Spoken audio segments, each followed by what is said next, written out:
আমার গৌরব হଉ ମୋର ଯେତେବେଳେ 2001 ସମୟ ଯେତେବେଳେ ମୁଁ ମୋର ସ୍କୁଲିଂ ଥିଲା ବାଲିଗୁଡାରେ ସେ ସମୟରେ ମୁଁ ଗୋଟେ ଟେଷ୍ଟିମୋନି ଦେବି ଯଦିଓ ମୁଁ ସେତେବେଳେ ପ୍ରଭୁଙ୍କୁ ପାଇନଥିଲି ସେ ସମୟରେ ଗୋଟେ ମୁଁ ଟେଷ୍ଟିମୋନି ଦେବାକୁ ଚାହୁଁଛି। ଆଉ ସେତେବେଳେ ଆମେ ଆମ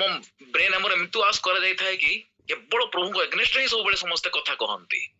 ଆଉ ସେଇ ବିଷୟ ଶୁଣି ଶୁଣି ଆମେ ସମସ୍ତେ ସେମିତି ଖାଲି ହେଇଯାଇ ସେ ବିଷୟ ଖାଲି ତାଙ୍କ ଏଗନେଷ୍ଟରେ ହିଁ ସବୁବେଳେ ଆମେ ମାନେ କାର୍ଯ୍ୟ କରୁ କଥା କହୁ। ଆମ ସେଠି ଯୋଉମାନେ ସବୁ ପଢୁଥିଲେ ମୋ ସାଙ୍ଗ ମାନେ ବି ହୁଅନ୍ତୁ ମୋ ଜୁନିୟର ମାନେ ବି ହୁଅନ୍ତୁ ସମସ୍ତଙ୍କୁ ବି ଆମେ କେବଳ ତମେ କ୍ରିଟିସାଇଜ ହିଁ କରିଛୁ ପ୍ରଭୁଙ୍କ ବିରୋଧରେ ପ୍ରଭୁଙ୍କ ଦାସ ଦାସୀ ମାନଙ୍କୁ ମାନେ ବିଶ୍ୱାସୀ ମାନଙ୍କୁ ଆମର ଯୋଉମାନେ ଥିଲେ ଆମର ଭାଇ ଭଉଣୀ ମାନେ ବହୁତ କ୍ରିଟିସାଇଜ କରୁଥିଲୁ। ତ ଏମିତି ଦିନକର କଥା ମାନେ ଯେତେବେଳେ ସମର ଭ୍ୟାକେସନ ହେଲା ଆମେ ଯେତେବେଳେ 8th କ୍ଲାସରେ ପଢୁଥିଲୁ ତାର ମୁଁ ମୋର ସମର ଭ୍ୟାକେସନ ନିଜ ନିଜ ଗାଁ ଗଲୁ ସେଇ ସମୟରେ ଗୋଟେ ଘଟଣା ହେଲା ସେ ସମୟରେ କଣ ହେଲା ସେଇଠି ବି ଆମ ଘରେ ଯେତେବେଳେ ଆମ ବଡ ଭଉଣୀ ମାନେ ପ୍ରଭୁଙ୍କୁ ପାଇଲା ପରେ ସେମାନେ ବି ପ୍ରଭୁଙ୍କୁ ଚର୍ଚ୍ଚ ଯାଆନ୍ତି ବାଇବଲ ପଢନ୍ତି ପ୍ରାର୍ଥନା କରନ୍ତି ସବୁ କରନ୍ତି ମୁଁ ତାକୁ ଏମିତି ଗୋଟେ ହାଲକାରେ ନେଇଯାଏ ଶୁଣିଦିଏ ଏମିତି ଛାଡିଦିଏ ହସରେ ଉଡେଇ ଦିଏ ଇଏ କରେ ସେ କରେ ବହୁତ କଥା କରୁଥିଲି। ହେଲେ ଆମ ଗାଁ ବି ଆମର ପାଖାପାଖି ଯୋଉମାନେ ସବୁ ଅଛନ୍ତି ଆମର ପରିବାର ବାବା ମା ମାନେ ଆମ ପରିବାର ପାଖ ଆମର ସାହି ପଡିଶା ସେମାନେ ବି ଆମର ପ୍ରାୟତଃ ହିନ୍ଦୁ ଅଛନ୍ତି ତ ସେମାନେ ମତେ ପଚାରନ୍ତି ତୁ ଆକ୍ଚୁଆଲି ତମର ମ୍ୟାରେଜ କେମିତି ଝିଅ ଦରକାର କହିଲେ ମୁଁ ସେତେବେଳେ ମୁଁ କହିଲି ଯେତେବେଳେ ପ୍ରଭୁଙ୍କ ପାଇଁ ନଥିଲି ମୁଁ କହିଲି ନା ମୁଁ ଯଦି ମ୍ୟାରେଜ କରିବି ତ ଗୋଟେ ହିନ୍ଦୁ ଫ୍ୟାମିଲିକୁ ମ୍ୟାରେଜ କରିବି କୌଣସି ମତେ ଖ୍ରୀଷ୍ଟିଆନ ଆବଶ୍ୟକ ନାହିଁ ଏମିତି ବି କହିଲି ବଟ୍ ଆଜି ପ୍ରଭୁ ମତେ କେମିତି ଆଶ୍ଚର୍ଯ୍ୟ ଭାବରେ ଗୋଟେ ପ୍ରଭୁଙ୍କ ଦାସୀଙ୍କୁ ଦେଇଛନ୍ତି ସେଟା ଗୋଟେ ବହୁତ ବଡ ବିଷୟ ସେଟା ସେଇ ସମୟରେ କଥା ହେଇଥିଲା କିନ୍ତୁ ବିଶେଷ ବିଷୟ ହଉଛି କଣ ଗୋଟେ ଏମିତିଆ ସେଇ ସମୟରେ ମାନେ ଏତେ ମୁଁ କ୍ରିଟିସାଇଜ କଲି ମାନେ ଖାଲି ମତେ ଖାଲି ବିରୋଧ ତାଙ୍କ ଏଗ୍ରେଷ୍ଟ ହିଁ ଖାଲି ସବୁବେଳେ ଖାଲି ମନେ ପଡିଲା କଥା ମୁଁ ଆଉ ମାନେ ସିରିୟସଲି ମାନେ ସମସ୍ତଙ୍କୁ ଖାଲି ମୁଁ ଏମିତି ଇଆଡେ ସିଆଡେ ଖାଲି କହିଲି ସବୁବେଳେ ତାଙ୍କ ବିରୋଧ କଲି ଯେତେ ମାନେ ଶୁଣିଲେ ବି କେବଳ ତାଙ୍କର ନିନ୍ଦା କରିକି ମୁଁ କହିଛି କ୍ରିଟିସାଇଜ କରିକି ଦିନକର କଥା ନାଇଁ କିଛି ଦିନ ପରେ ମତେ ମୋର ଦେହ ଖରାପ ହେଲା ଏମିତି ଗୋଟେ ଦେହ ଖରାପ ହେଲା ପରେ ମାନେ ଗୋଟେ ଭୀଷଣ ଜ୍ୱର ହେଲା ପରେ କିଛି ଦିନ ଛାଡିଲା 2-4 ଦିନ ପରେ ଭଲ ହେଲା ସତ ହଠାତ୍ କଣ ହେଲା ମୋ ଦେହ ଏତେ ଜୋରେ ମାନେ ଏମିତି ଗୋଟେ ହେଲା କି ମୁଁ ଖାଲି ରାଇଟ ସାଇଡ ହେଇକି ରହିଲି ଖାଲି ମାନେ ଏମିତି ବୁଲି ପାରିଲି ନା ଏମିତି ମୋ ତଣ୍ଟି ଖାଲି ପୁରା ବେକ ଖାଲି ରାଇଟ ସାଇଡ ମୋଡି ହେଇଗଲା ଆଉ ଏମିତି ହାତ ଗୋଡ ଟେକିକି ଜିଭ ବାହାର କରିକି ମାନେ ଏତେ ଜୋରେ ମାନେ ଖାଲି ମାନେ ଝାଳ ମାନେ ଏମିତି ଝାଳ ଖାଲି ଫୁଟିଲା ଏମିତି ଭୀଷଣ ଦେହ ଗୋଟେ ଖରାପ ହେଲା ଏମିତି ଜୋର ଖରାପ ହେଲା ମାନେ ଲୋକ ମାନେ ଗାଁ ଲୋକ ଆମ ସାହିର ସମସ୍ତେ ଦୌଡି ଆସିଲେ କଣ ହେଲା ଏମିତି ଗୋଟେ ହଠାତ୍ ଏବେ ତ ସମସ୍ତଙ୍କ ସହିତ କଥା ହଉଥିଲା ବସିଥିଲା ବୁଲୁଥିଲା ଘଟଣା କଣ ଏମିତି ପରିସ୍ଥିତି ହେଲା ଯେ ତାପରେ ସାଙ୍ଗେ ସାଙ୍ଗେ ମତେ ମେଡିକାଲ ନିଆଗଲା ମେଡିକାଲ ନେଇକି ସାଙ୍ଗେ ସାଙ୍ଗେ ଇଞ୍ଜେକ୍ସନ ବି ଦେଲେ କଣ କଲେ କିଛି ସମୟ ଟିକେ ଭଲରେ ରହୁଥିଲି ପୁଣି ଆଉଥରେ ସେମିତି ଗୋଟେ ହଠାତ୍ ରାଇଟ ସାଇଡ ଏମିତି ବୁଲି ପଡି ମାନେ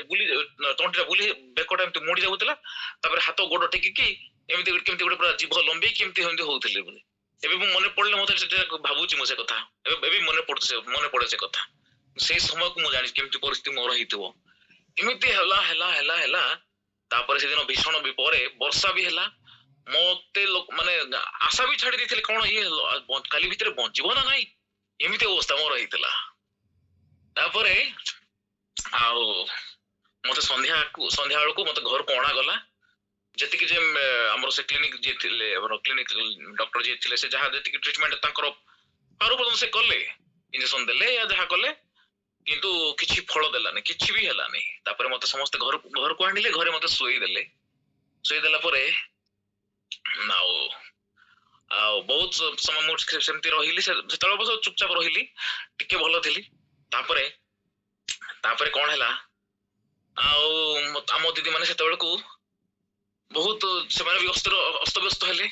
ଯାହା ବି ହଉ ମୋ ମୁଣ୍ଡ ପାଖରେ ଗୋଟେ ବାଇବଲ ଥୋଇଦେଲେ ବାଇବଲ ଥୋଇଲା ପରେ ବାଇବଲ ଥିଲା ମୁଁ ଏମିତି ଥିଲି ତାପରେ ଆଉ ଜଣେ ଆଣ୍ଟି ଥାନ୍ତି ସେ ବହୁତ ପ୍ରାର୍ଥନାଶୀଳ ସେ ବହୁତ ବଡ ବିଶ୍ୱାସୀ ସେ ଜଣେ ଭଲ ବିଶ୍ୱାସୀ ଆଉ ବହୁତ ପ୍ରାର୍ଥନା ଯୋଦ୍ଧା ଜଣେ ମୁଁ ସେଇଠି ଏବେ ମୁଁ ସେଟା ଫିଲ୍ କରୁଛି ସେତେବେଳେ ଯଦି ମୁଁ ଜାଣିନଥିଲି ଏବେ ମୁଁ ଫିଲ୍ କରୁଛି ତାପରେ ତାଙ୍କୁ ଡକାଗଲା ତାପରେ ମତେ ଆଉ କଥାବାର୍ତ୍ତା ହେଲେ କେମିତି ଅଛୁ କେମିତି ଲାଗୁଛି କଣ ଲାଗୁଛି ସବୁ ଏମିତି ଟିକେ ହଁ ହଁ ଏମିତି ଖାଲି ଟିକେ ଟିକେ କହୁଛି ଆଉ ବେଶୀ ଭଲ ତ କଥା ହେଇପାରୁନଥିଲି ଖାଲି ଧୀରେ ଧୀରେ କହିଲି ତାପରେ ଲାଷ୍ଟରେ ମତେ କଣ କହିଲେ ଆଉ ରୁବେନ ପ୍ରାର୍ଥନା କରିବା ଆଉ ମୁଁ ଆଉ କଣ ପ୍ରାର୍ଥନା ଆଉ କଣ ଚାହିଁବି ସେତେବେଳେ ମରିବା ଲୋକ ଜଣେ ବଞ୍ଚିବାକୁ ଟିକେ ଚାହିଁବ ତ ଆଉ ରୋଗୀ ଜଣେ ସୁସ୍ଥତା ହିଁ ଚାହିଁବ ପ୍ରାର୍ଥନା କରିବା ମୁଁ ଆଉ କଣ ନାଇଁ କରିବି ମୁଁ ନିଶ୍ଚିତ ଭାବରେ ହଁ କହିଲି ହଁ କହିଲା ପରେ ସେ ମତେ ମାନେ ପ୍ରାର୍ଥନା କରିଦେଲେ ପ୍ରାର୍ଥନା କଲା ଭିତରେ ଜୋର ଆଉ ଛଟପଟ ହେଲି ମୁଁ ସେତେ ବହୁତ ଛଟପଟ ହେଇଗଲି ଛଟପଟ ହେଲି ଏମିତି ଛଟପଟ ହେଲି ତାପରେ ଯେତେବେଳେ ସେ ପ୍ରାର୍ଥନା ଆମେନ ବନ୍ଦ କଲେ ତାପରେ ମୁଁ ଚୁପ୍ ହେଇଗଲି ମାନେ ଦେହ ପୁରା ପୁରା ମୋର ସ୍ଥିର ହେଇକି ରହି ପଡିଲି ତାପରେ ସେଠୁ ସେ କହିଲେ ଦେଖ ଇଏ ପୁରା ଭଲ ହେଇଯିବ ତମେ ବ୍ୟସ୍ତ ହୁଅନି ଭଲ ହେଇଯିବ କହିକି ସେ ପଳେଇଲା ପରେ ମୁଁ ରାତିରେ ପୁରା ଶାନ୍ତିରେ ଟିକେ ଶୋଇଲି ଭଲ ଲାଗିଲା ତାପରେ ମୁଁ ଦିଦି ମାନଙ୍କୁ କହିଲି ଦିଦି ଆଉ ଏଇ କମିଂ ସଣ୍ଡେରେ ମୁଁ ଚର୍ଚ୍ଚ ଯିବି କହିଲି କମିଂ ସଣ୍ଡେରେ ଚର୍ଚ୍ଚ ଯିବି କହିକି କଥାବାର୍ତ୍ତା ହେଲି ତାପରେ ତାର ଦିନ ଟିକେ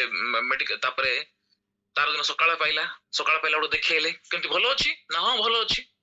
ତାପରେ ତାପରେ ଗୋଟେ ମେଡିକାଲ କୁ ଟିକେ ଯିବାର ଥିଲା ମତେ ମେଡିକାଲ ବ୍ଲଡ ଟେଷ୍ଟ ହେଲେ କରିବା କଣ ବାହାରିଛି ନା ନାଇଁ ହେଲେ ସକାଳୁ ମୁଁ ପୁରା ପୁରା ଫ୍ରି ହେଇଗଲି ସେଠୁ ଆମ ଗାଁ ମାର୍କେଟ କୁ ପର୍ଯ୍ୟନ୍ତ ମତେ ପୂର୍ବ ଦିନ ରାତିରେ ମତେ ଟେକିକି ଅଣା ହେଇଥିଲା ମୁଁ କିନ୍ତୁ ତା ପରଦିନ ନିଜେ ଚାଲି ଚାଲିକି ଯାଇଛି ତାଙ୍କ ସାଙ୍ଗରେ ପ୍ରଭୁଙ୍କୁ ଧନ୍ୟବାଦ ଦଉଛି ପୁରା ଚାଲି ଚାଲି ପଳେଇଲି ଆଉ ଟେନସନ ନାହିଁ ତାପରେ ମେଡିକାଲ ଗଲୁ ବ୍ଲଡ ଟିକେ ଟେଷ୍ଟ କଲୁ କଣ ବାହାରିଲା ଯାହା ବି ହେଲା କିନ୍ତୁ ପ୍ରଭୁଙ୍କୁ ଧନ୍ୟବାଦ ଦିଏ ଯେ ସେ ପ୍ରକାର ବିଷମ ପରିସ୍ଥିତିରୁ ମତେ ସେଦିନ ପ୍ରଭୁ ମତେ ଚେଙ୍ଗାଇ ଦେଲେ ମୁଁ ସେଇଠି ଫିଲ୍ କରୁଛି ଯଦିଓ ସେତେବେଳକୁ ଏତେ ଇଏ ପାରିଲି ନାହିଁ ପ୍ରଭୁଙ୍କୁ ଜାଣିଲା ପରେ ମୁଁ ସେ କଥା ବହୁତ ମନେ ପକେଇକି ପ୍ରଭୁଙ୍କୁ ଧନ୍ୟବାଦ ଦେଲି ତେଣୁ ପ୍ରଭୁ ଗୌରବ ପାଆନ୍ତୁ ଆଶ୍ଚର୍ଯ୍ୟ ଭାବରେ ମତେ ସେଦିନ ବଞ୍ଚେଇଲେ ଆଉ ସେଦିନଠୁ ମୁଁ ସେମିତିଆ ଆଉ ସେ ଭଳିଆ ଶରୀର ଯନ୍ତ୍ରଣା ମୁଁ କେବେ ମାନେ ପାଇନି ପ୍ରଭୁ ଗୌରବ ପାଆନ୍ତୁ ଏଇ ଛୋଟ ସାକ୍ଷ୍ୟ ଦ୍ୱାରା ପ୍ରଭୁ ଗୌରବ ପାଆନ୍ତୁ thank you Amen. Amen. Amen. Amen.